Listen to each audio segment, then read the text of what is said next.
دكتور موسى قاسم أو عمر وزير وزارة الجناحسية مالقشية جمهورية الصومالية وورباهنتا كلها اللي حفيز كيس مقالة هرقيسة أي فافاهين كبحيي وريكتدا laga soo saaray isticmaalka lacagta qalaad wasiirku waxa uu ku wargeliyay dhammaan ganacsatada iyo goobaha gaarka loo leeyahay ee adeegyada waxbarashada caafimaadka biyaha isgaarsiinta korontada hoteelada cuntada iyo hurdada warshadaha iyo cid kasta oo samaysa adeeg ganacsi in lacagta rasmiga ah ee dalka jamhuuriyadda Soomaaliland laga isticmaali doono ay tahay shilinka Soomaaliland in wareegtadan maanta aanu qaybinayno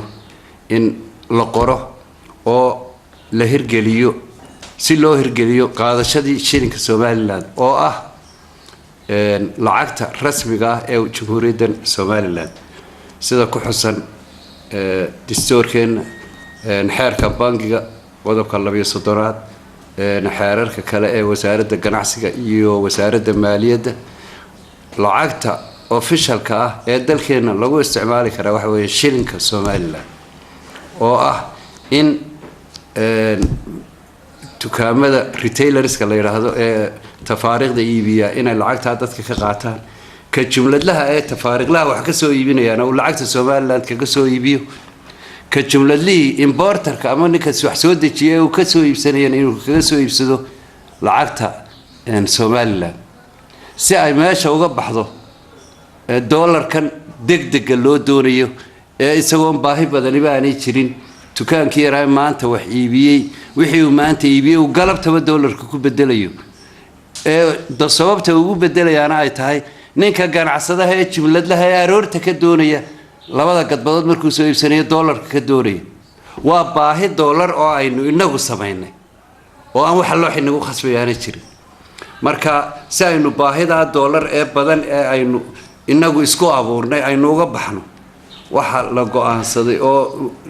si ay la fuliyo wixii dastuurka inoogu qoran oo aynu lacagteena isticmaalno oo aynu qarannimadeena si ay u adkaato marka wareegtadan marka laga bilaabo maanta